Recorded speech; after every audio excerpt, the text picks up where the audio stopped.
sekali pendapat dari kakak sekalian bahwa tujuan bimbingan kelompok itu pertama untuk menjaga penerapan, yang kedua bebas memberikan pendapatnya dan mendapatkan solusi atau memecahkan apa dari topik yang kita bahas ini. Seperti itu. Adapun cara pelaksanaan dari bimbingan kelompok kita ini, ada kita tidak bingung nih gimana cara melaksanainnya, itu yang pertama saya sebagai pembimbing kelompok atau biasa disebut dengan PK, dan kakak-kakak sekalian ini anggota kelompok atau biasa disebut dengan AK.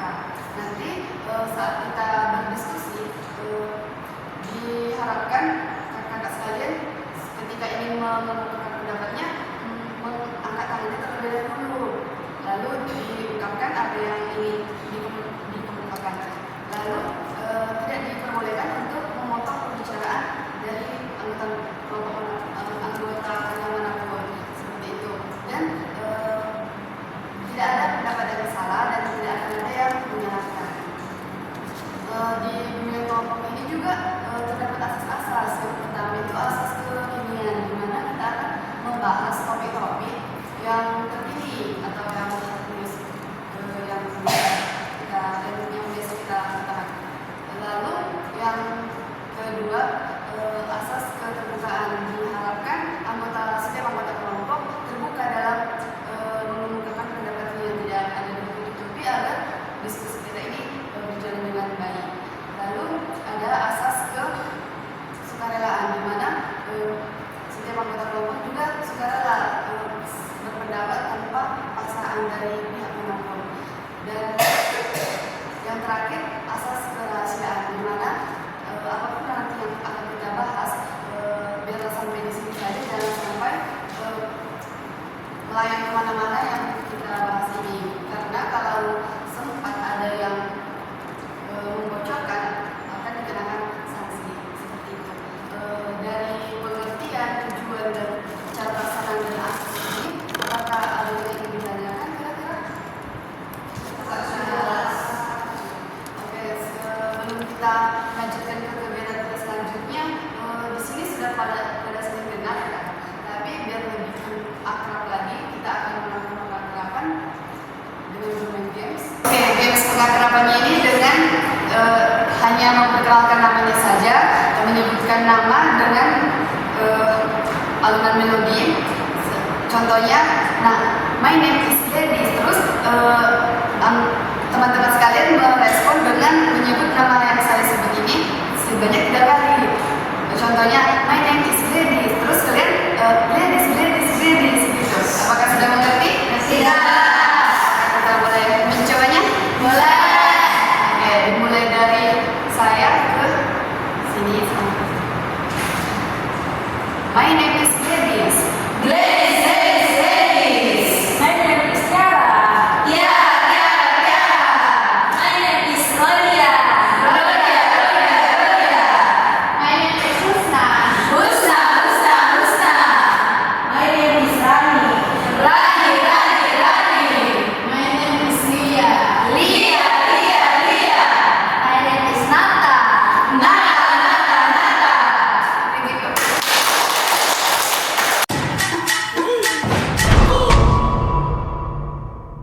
Sebelum kita lanjutkan ke sesi selanjutnya, saya ingin menanyakan kembali nih, apakah sudah siap untuk melakukan kegiatan kita kali ini? Redia. Oke.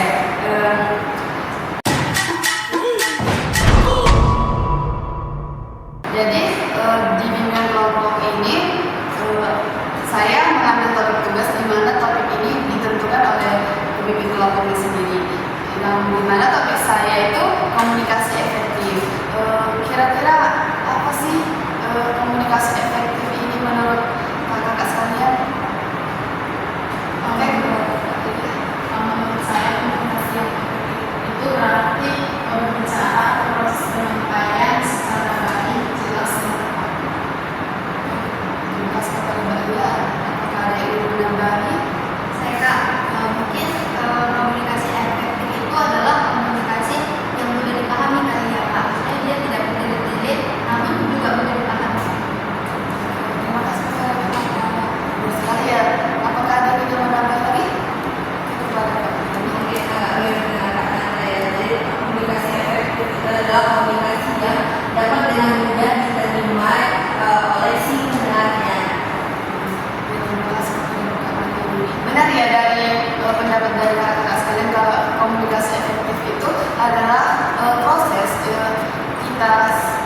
yang berkomunikasi dua atau lebih pihak yang dimana kita akan mendapatkan informasi ide dari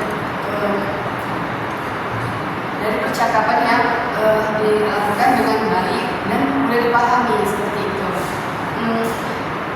Setelah kita mengetahui komunikasi efektif ini, agar kita lebih mendalaminya lagi, saya meminta kita bermain peran atau bisa dikatakan dengan teknik role playing, di mana kita akan bermain peran tentang komunikasi efektif.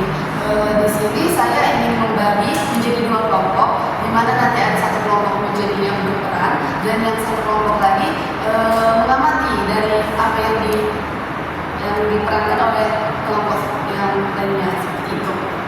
Saya membaginya ke Kak Nata, Kak Lia, dan Kak Mariani menjadi kelompok yang bermain peran tersebut, dan Kak Isna, Kak Isyater, dan Kak Tiara menjadi pengamat dari kelompok ini.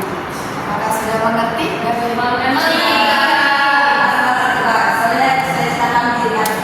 Oke, benar. Jadi sangat bagus ya. Apakah sudah bisa kita mulai?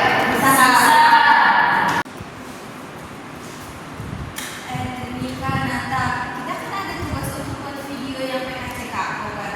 Tapi aku masih nggak tahu loh kayak mana langkah-langkahnya. Jelas kan kak, kayak mana sih langkah-langkah untuk buat video PKCK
ada yang bingung kayak saya mengamati ya, bingungnya itu nanti kak mana yang kasih tahu gini sih yang betulnya itu kayak gini, jadi kayak ya kak Nata ini lebih ngasih tahu yang betul-betul gimana sih, nggak simpang siur apanya gitu, kayak yang lebih tepatnya lah gitu. Kak, Menurut saya setelah saya mengamati apa yang pernah mereka lakukan tadi sebagai contoh gitu kan, saya itu merasa bahwa komunikasi efektif ini sangat sangat penting gitu. Jadi supaya komunikasi antar pihak individu atau pendengar itu berjalannya itu lancar, dan ada yang kayak kebingungan lah kayak Kak Jessica tadi gitu. Jadi saya tahu kalau misalnya komunikasi yang efektif itu nggak harus yang dengan kata-kata yang panjang, tapi sebenarnya kata-kata yang panjang juga jadi kita bisa kesimpulkan. oke, terima kasih kepada tim pengamat yang telah mereview dari apa yang dimainkan dari kelompok yang melakukan teknik roleplay ini. Jadi setelah kita mengetahui komunikasi efektif, sudah bermain peran, sudah mengamati, apa sih yang bisa kita tarik kesimpulan dari kegiatan kita kali ini? Oke, kepada Kak Mariani. Mungkin kalau kita itu berkomunikasi itu ya harus menerapkan komunikasi yang efektif. Janganlah berkomunikasi yang bertele-tele, biar juga nanti si penerima informasinya cepat dapat informasinya, cepat dapat memahami informasi yang diberikan. Terima kasih kepada Kak Mariani. Kak Nata, kalau saya Kak, mungkin kesimpulan saya ambil adalah ternyata komunikasi efektif itu adalah singkat, padat, tapi jelas. Apakah ada yang menambahkan? Menurut saya Kak, komunikasi efektif itu kayak kita memang lah ya si pendengar ini kita nggak tahu bahasa kita ini mudah dipahami atau enggak sama yang pendengar. Jadi kita yang komunikasi supaya yang pendengar itu cepat menangkap, cepat bisa apa yang kita pahami, bisa dipahami oleh mereka. Jadi kita itu jangan panjang-panjang, pokoknya ya singkat, padat, jelas, pokoknya bisa. Kalau menurut saya komunikasi yang efektif ini bisa membuat hubungan lebih baik. Kayak tadi kan yang pertama dengan peran, kalau saya menjelaskan tadi kayak bertele-tele, berarti saya jadi berpikir ini kalau ditanya nggak jelas, mungkin aku nanya itu aja gitu kan, itu kan membuat hubungan efektif juga gitu. Jadi dari yang saya menjelaskan bertele-tele bisa aja dia jadi menjauh dari saya karena saya ditanya tidak jelas menjelaskan apa yang ditanya dia.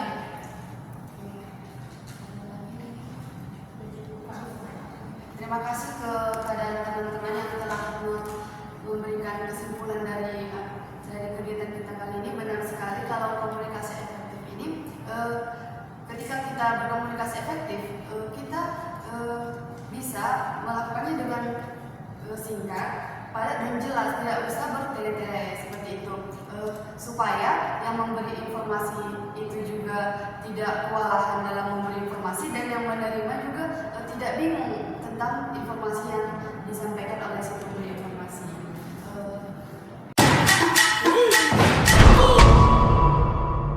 Sebelum kegiatan ini berakhir, saya berharap setelah kita mengetahui apa itu komunikasi efektif, setelah kita bermain peran tentang komunikasi efektif, kita bisa mengembangkan diri kita lagi supaya kita bisa menerapkan di kehidupan kita sehari-hari untuk berkomunikasi efektif agar dapat menerapkannya di kehidupan kita sehari-hari. Berakhir sudah kegiatan kita kali ini. Apakah teman-teman sekalian tertarik dalam bimbingan kelompok ini? Ya, jadi pengen PKP lagi. Jadwal sekali lagi. Oke, kita akan